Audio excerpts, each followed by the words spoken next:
Good morning, class. Today we will start with a new topic under Block 20. So, the topic of our discussion for today is migrant laborers. Alright, so this is the topic of our discussion for today. Alright, so our aim for today is students will be able to explain the nature of work of migrant laborers in urban areas. Resources required for our class is S2 Worksheet 2, Notebook, Exit Content Book.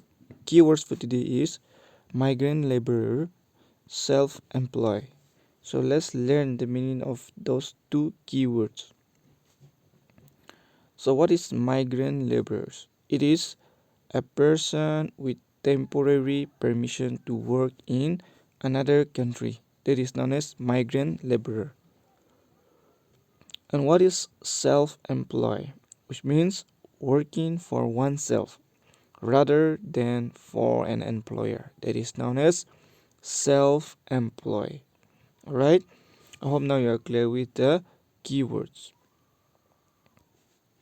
Alright, when people come from villages to cities in search of jobs, what kind of work do they usually do? Alright, if someone come to city, okay, alright, that is from a village to to search job. So what kind of work do they usually do? I hope you all know the answer. Okay, so today we will learn. Alright, today we will learn about people who come from the village to find jobs in the city. Alright, so today we will learn about people who come from the village to find jobs in the cities. Okay? Now I want all of you to go through this case study, okay? Under page 61, as you can see. So I'll read for you. Please listen carefully. Ali the rickshaw puller. Ali was a farmer in a village in Assam. After his crops failed for 2 years due to poor rain, he decided to move to the city to look for other jobs. He, along with a few other farmers, came to Kolkata. For the first few weeks, Ali slept on the footpath as he could not find a place to stay. Finally, he and the other farmers managed to find a small room in a slum. Every morning, Ali would go out in the city to look for a job. Once or twice, he carried loads from one truck to another and got paid only rupees 50. After some time, he met a man who owed many rickshaws. He agreed to lend one of them to Ali. Now, Ali earns his living by carrying people in his rickshaw, that is, from one place to another across the city. He leaves home early in the morning and works till late at night. He earns rupees 150 to 300 every day, depending on the number of passengers he gets. He has to give half of what he earns to the men who lend him the rickshaws. Every month, he sends some money to his family who live in a village. There are days when Ali feels unwell, but he cannot take a day off from work. On especially hot days, he longs to lie down under the cool shade of the trees in his village because he gets tired pulling the rickshaw. When he has enough money, he plans to buy a cycle rickshaw so that he won't have to pull it or share money with the rickshaw owner. So do you think it is easy for Ali to pull the rickshaw?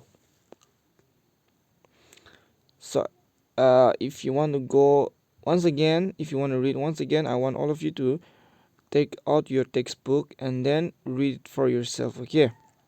So accordingly, based on this story that we have read, I'm going to ask you a question, okay?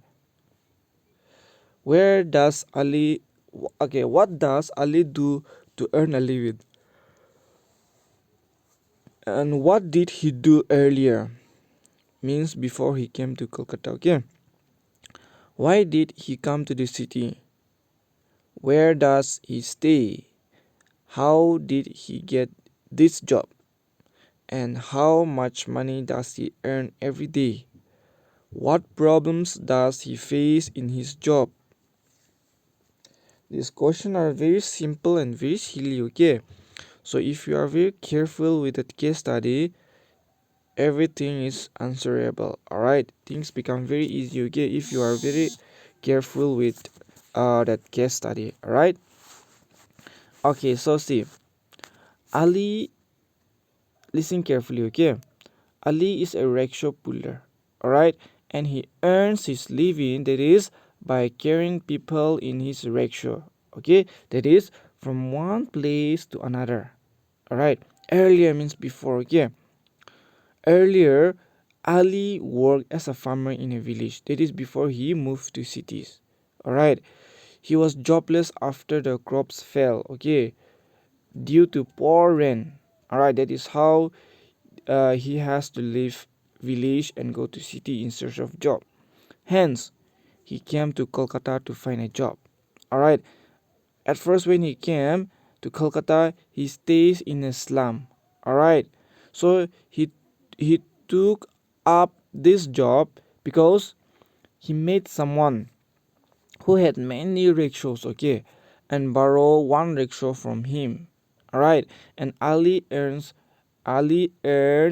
anything, that is from between 150 to 300 every day, okay, that is out of which he pays half to the rickshaw owner. Suppose he gets around 300 a day, means uh 150 he has to pay to the owner and 150 he owes. Alright, this means half of his earning he used to pay to the rickshaw owner, okay, because he borrowed the rickshaw from him.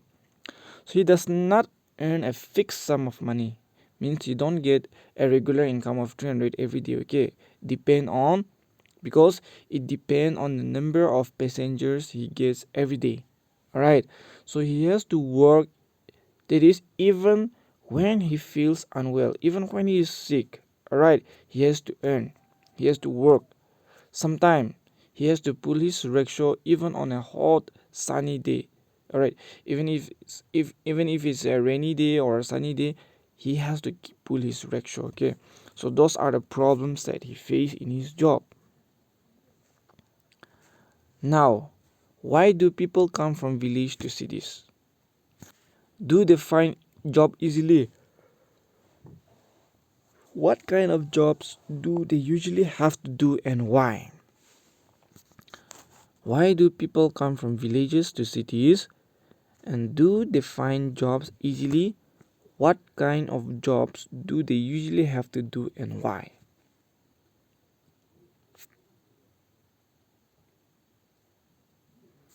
Alright, very simple, okay? Listen carefully.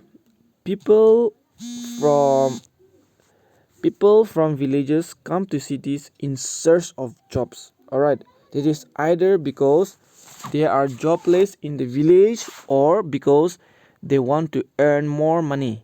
Alright, sometimes they migrate. They migrate means they move. Okay, they migrate if there is a drought or flood in their village. Migrate means moving from one place to another. Okay, so those who migrate from one place to another in search of jobs are called migrant laborers. Alright, and it is not easy for them, okay? It is not easy for them to find jobs, alright, that may need special training or education. Alright, the jobs they usually do are those of a daily laborer at a construction site, cleaner, rag picker, washman, coolie, rickshaw driver, and street hawker. Alright, those are the job that they usually do. Okay, so in some cases, they are self-employed and not hired by anyone. Alright, and in most of this job, they may not earn a fixed sum of money every day. Alright, so some days they may earn more money, some days it could be less, that is based on how much they sell, like the street hawker. or how much they get paid, like the rickshaw driver or the coolie. All right, so that is how people, when they move to cities from village, they at first find difficult to find a job. Okay, and then the job they do, the income is not fixed, means it depend on the earning. Okay, it depend on the passenger sometime, and depend on the, okay, right, the customer sometime. Okay, so that is the answer for the question. All right, the last question: what problems are migrant laborers likely to face when they come to cities? So what problems are migrant laborers? Migrant laborers, I'm not going to explain to you, because even from the keywords we have learned what is migrant laborers, and even from the previous question I have explained to you, right? Those who migrate from one place to another in search of job are called migrant laborers. Okay, so what problems are migrant laborers likely to face when they come to cities? Very simple. Alright, I hope you all know the answer. Okay, so you please listen carefully. So they may face different kind of problems. Okay, so living in the cities means may be expensive, as you can see that if you see the house rent even in Kohima or Dimapur or any other cities, okay, they charge, it is very expensive. All right, so living in the city may be expensive. All right, so also finding a place to live in may be difficult, because it is not so easy to find a living house. Okay, to find a house. All right, to find a rented house. So oftentimes migrant laborers have to live on footpath, right? Because they cannot find a living place, a place to live, or under flyover. Sometimes they live in a footpath or under flyover bridge, all right, or in jugis or slums, all right. And sometimes their work can be physically very tiring for them, like the rickshaw puller, all right. So I hope now you are clear. So that's it for our class for today. Okay, so now things to do: you have to complete your worksheet S2. Okay, along with practice question number 4, 5, and 6. Practice question 4, 5, and 6. Please do along with your worksheet. Alright? Thank you, take care, and have a nice day.